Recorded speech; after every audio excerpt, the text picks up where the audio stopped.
Hello दोस्तों, स्वागत है हमारे यूट्यूब चैनल पॉजिटिव एजुकेशन 73 में। हम लोग चला रहे हैं एस एस जी डी के मोस्ट इम्पोर्टेंट क्वेश्चन अपनी व्याख्या सहित उत्तर। जैसा कि हम लोग पार्ट 1 और पार्ट 2 बना चुके हैं, आज बारी है पार्ट 3 का। हम लोग पढ़ते हैं अपने क्वेश्चन की तरफ। आज का पहला क्वेश्चन है, लौह युग का सबसे आम उपकरण था जिसे उपयोग पेड़ों को काटने, लकड़ी काटने और एक हथियार के रूप में किया जाता था। ऑप्शन ए कुल्हाड़ी, बी आरा मशीन, सी छेदक, डी तलवार।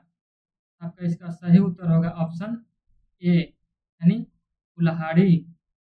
अब हम लोग चलते हैं आज का दूसरा प्रश्न, निम्नलिखित में से किस नदी का नाम ऋग्वेद में केवल एक बार आया है?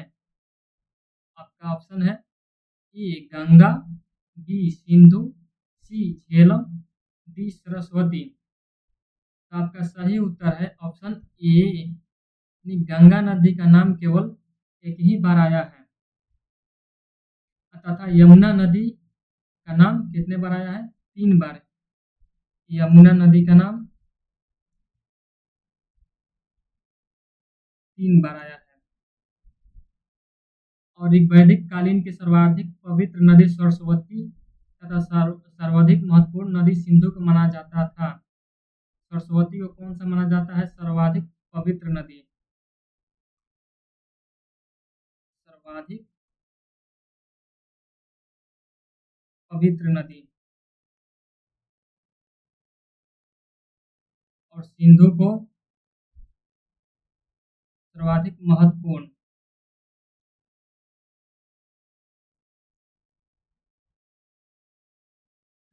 गंगा का नाम एक बार आया था, यमुना का 3 बार, और सिंधु को सर्वाधिक महत्वपूर्ण नदी और सरस्वती को सर्वाधिक पवित्र नदी। अब हम लोग बढ़ते हैं अगले प्रश्न की तरफ।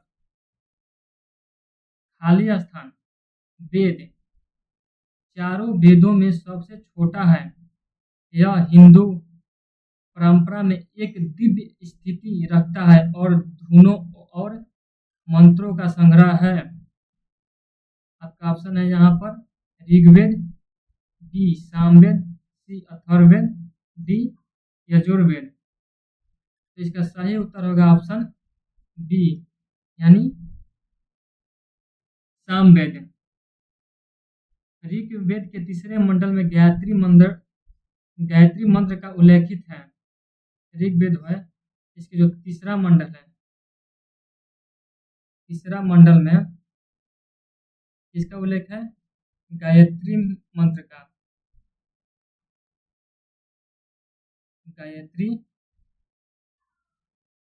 गायत्री मंत्र। और आपका सामवेद में योगों के अवसर पाए जाने वाले मंत्रों का संग्रह है। सामवेद में क्या है? योगों के अवसर पर गाए जाने वाले मंत्रों का संग्रह। और अथर्ववेद में आपका है जादू टोना। अथर्ववेद में आपका क्या है? जादू टोना, जादू टोना। और यजुर्वेद में आपका है कर्मकांडी है। यजुर्वेद में कर्मकांड से संबंधित है। अब हम लोग बढ़ते हैं अपने अगले प्रश्न की तरफ। निम्नलिखित में से कौन सा सबसे पुराना वेद है? ये आपको SSGD 17 जनवरी 2023 के शिफ्ट 4 में पूछा गया था। Option A Samaveda, B Yajurveda, C Atharvaveda, D Rigveda. तो आपका सही उत्तर है इसका ऋग्वेद यानी ऑप्शन डी। सबसे नवीन वेद आपका कौन सा है? अथर्ववेद। अथर्ववेद कौन सा है? नवीन वेद यानी नवीन वेद। और गद एवं पद में लिखित वेद आपके यजुर्वेद है। यजुर्वेद कैसा है? गद और पद में, गद और पद में। और आपका भारतीय संगीत का जनक सामवेद को कहा जाता है। भारतीय संगीत का जनक सामवेद को। और ऋग्वेद, सामवेद तथा यजुर्वेद को वेदत्रयी भी कहा जाता है। ऋग्वेद, सामवेद और यजुर्वेद तो क्या कहा जाता है? वेदत्रयी। वेदत्रयी। अब हम लोग बढ़ते हैं अपने अगले प्रश्न की तरफ। निम्नलिखित में से कौन सा पुरातात्विक स्थल वर्तमान भारत में स्थित नहीं है? यानी भारत में स्थित नहीं है। ऑप्शन है हल्लूर, बी महागढ़ा, सी मेहरगढ़, डी चिरांद। आपका सही उत्तर ऑप्शन सी चिरांद। चिरांद नहीं, सॉरी, सी मेहरगढ़। आपका मेहरगढ़ वर्तमान में बलूचिस्तान के कहाँ पर है? पाकिस्तान में। कहाँ पर यह मेहरगढ़ है? पाकिस्तान।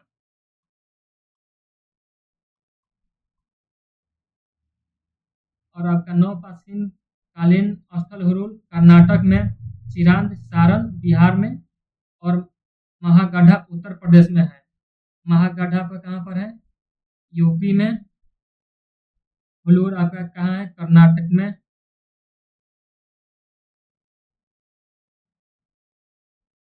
और आपका चिरांद कहाँ पर है? सारण जिला, बिहार। अब लोग बढ़ते हैं अगले प्रश्न की तरफ। प्रश्न संख्या 21 है। वेदों में सबसे पुराना वेद ऋग्वेद है, जिसकी रचना लगभग खाली स्थान वर्षों पहले हुई थी। Option A 2500, B 3500, C 2000, D 5000। तो आपका सही उत्तर है ऑप्शन बी 3500। ऋग्वेद के अंतर्गत आपका 10 मंडल आता है। ऋग्वेद जो है इसका अंतर्गत कितने मंडल आते हैं? 10 मंडल। 10 मंडल और 1028 सूक्त एवं लगभग 10,580 ऋचाएं। क्या? ऋचाएं। और ऋग्वेद पढ़ने वाला ऋषि होत्री कहलाता है। ऋग्वेद को जो पढ़ता है उसको क्या बोलते हैं? होत्री। ऋग्वेद के 2 ब्राह्मण ग्रंथ हैं। इसे कितने ब्राह्मण ग्रंथ हैं? 2 ब्राह्मण ग्रंथ हैं। हम लोग चलते हैं अपने अगले प्रश्न की तरफ। खाली स्थान शहर कच्छ के रन में खादिर बेट, जिसे बेट भी कहा जाता है, पर स्थित था, जहां ताजा पानी और उपजाऊ मिट्टी थी। आपका ऑप्शन है हड़प्पा, बी लोथल, सी मोहनजोदड़ो, डी धौलावीरा। आपका सही उत्तर ऑप्शन डी धौलावीरा। धौलावीरा आज आपका गुजरात में स्थित है, जो कच्छ डिस्ट्रिक्ट में पड़ता है। धौलावीरा के खोजकर्ता कौन थे? जेपी जोशी। कौन थे? जेपी जोशी। इसे सफेद कुआं आयताकार नगर भी कहते हैं। इसे और क्या कहते हैं? धौलावीरा को सफेद कुआं और आयताकार। हड़प्पाकालीन नगर धौलावीरा 3 भागों में विभाजित था। जो आपका धौलावीरा है कितने भागों में विभाजित था? 3 भागों में। धौलावीरा से जल प्रबंधन के साक्ष्य प्राप्त हुए हैं। यहाँ से क्या प्राप्त हुए हैं? जल प्रबंधन के साक्ष्य। आइए चलते हैं अपने अगले प्रश्न की तरफ। सिंधु घाटी सभ्यता के निम्नलिखित में से किस स्थल पर महास्नानगार की खोज की गई थी? सिंधु घाटी सभ्यता के किस स्थल पर महास्नानगार की खोज की गई थी? Option A Banawali, B Mohenjodaro, C Lothal, D Kalibangan. आपका ऑप्शन बी सही है। क्या होगा? मोहनजोदड़ो। मोहनजोदड़ो से आपको नर्तकी की कांस्य की मूर्ति, तीन मुख वाले देवता यानी पशुपतिनाथ की मूर्ति और मातृदेवी की मूर्ति आदि मिली है। आपको कालीबंगा से जोते हुए खेत, अग्नि पूजा के साक्ष्य आदि मिले हैं। लोथल में आपका बंदरगाह, धान, तीन युगल समाधियों के साक्ष्य आदि मिले हैं। और बनावली से मिट्टी के से बना हल, बनावली से आपको क्या मिला है? मिट्टी के बना हल। मोहनजोदड़ो से आपको क्या मिला है? कांस्य मूर्ति, कांस्य मूर्ति, तीन मुख वाले देवता, तीन मुख्य वाले देवता जिन्हें पशुपतिनाथ भी कहा जाता है, और मातृदेवी, और क्या? मातृ देवी की मूर्ति मिली है। और आपको कालीबांगा से क्या मिले हैं? जोते हुए खेत, जोते जोते हुए खेत और अग्नि पूजा के साक्ष्य, अग्नि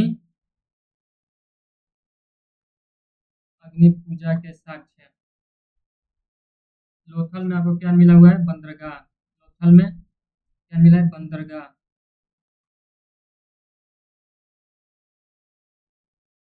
एक बार और देख लेते हैं इसको। बनावली में क्या मिला है? हल। मोहनजोदड़ो में आपको क्या क्या मिला है? कांस्य की मूर्ति, तीन मुख वाले देवता, मातृदेवी। तीन मुख वाले देवता को क्या बोलते थे? पशुपतिनाथ। और कालीबंगा से जोते हुए खेत, अग्नि पूजा। अब हम लोग बढ़ते हैं अगले प्रश्न की तरफ। हड़प्पा कालीन स्थल रंगपुर भारत के किस वर्तमान राज्य में स्थित है?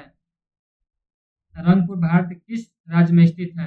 Option A Rajasthan, B Gujarat, C Himachal Pradesh, D Haryana. तो आपका सही उत्तर ऑप्शन बी गुजरात है। हड़प्पा कालीन स्थल रंगपुर भारत के गुजरात राज्य में स्थित है। कालीबंगा राजस्थान में और बनावली हरियाणा में तथा धौलावीरा गुजरात में स्थित है। राजस्थान में क्या है? कालीबंगा, कालीबंगा। और आपका हिमाचल प्रदेश में, हरियाणा में बनावली, हरियाणा में बनावली, और धौलावीरा गुजरात है। हम बढ़ते हैं अपने अगले प्रश्न की तरफ। वेद ऋषि कपिल का संबंध भारतीय दर्शन के संप्रदाय था। वेद ऋषि कपिल का संबंध भारतीय दर्शन के किस संप्रदाय से था? ऑप्शन ए न्याय, बी वैशेषिक, सी सांख्य, डी मीमांसा। आपका सही उत्तर ऑप्शन सी किसे था? शाक्य से। न्याय से आपका किसका था? देख लेते हैं। न्याय से आपका था गौतम, गौतम। और आपका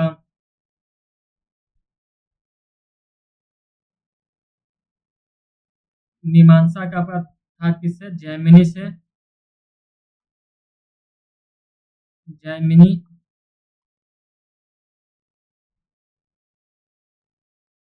और वैश्विक का था आपका किससे? कनाद,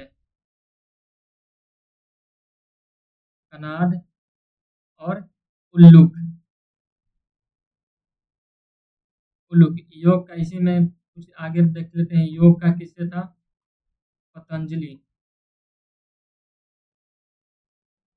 पतंजलि।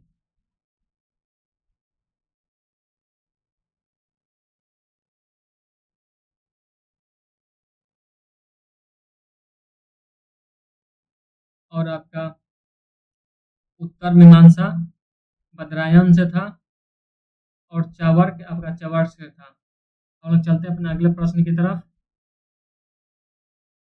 प्राचीन शहर लोथल, जो अब एक प्रमुख पुरातात्विक स्थल के रूप में प्रसिद्ध है, भारत के किस राज्य में स्थित है?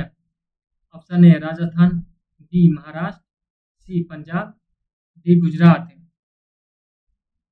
तो आपका सही उत्तर ऑप्शन डी गुजरात है। और यह गुजरात का किस नदी के तट पर था? भोगवा नदी के तट पर। किस नदी? भोगवा। भोगवा नदी के तट पर स्थित था। इसके खोजकर्ता कौन थे? Doctor S R Rao. इसके खोजकर्ता कौन थे? Doctor S R Rao. अब हम लोग चलते हैं अपने नेक्स्ट प्रश्न की तरफ। ऋग्वेद खाली स्थान सूक्तों का संग्रह है। ऋग्वेद में कितना सूक्त संग्रह है? हम आपको पीछे ही बता चुके हैं। कितना? 1028। अब लोग बढ़ते हैं अगले प्रश्न की तरफ।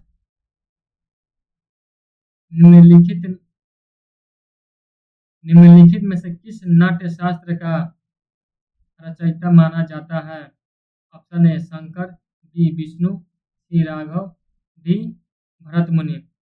इसका सही उत्तर ऑप्शन डी भरत मुनि। भरत मुनि का नाट्य शास्त्र जो था सबसे प्राचीन ग्रंथ था। क्या था? सबसे प्राचीन ग्रंथ।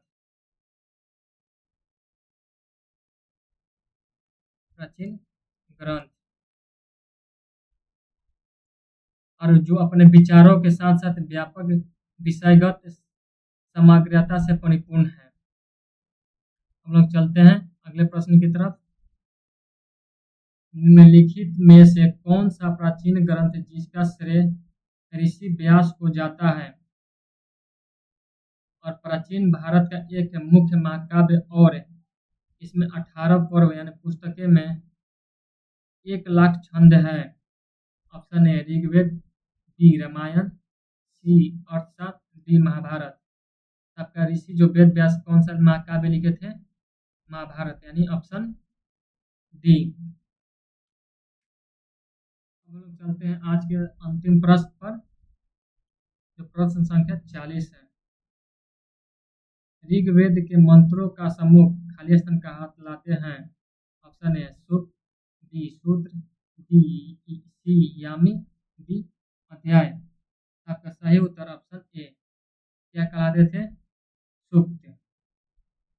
सूक्त कहलाते थे। ऋग्वेद में मंत्रों के समूह को सूक्त कहलाते थे। ऋग्वेद के अंतर्गत कितना सूक्त थे?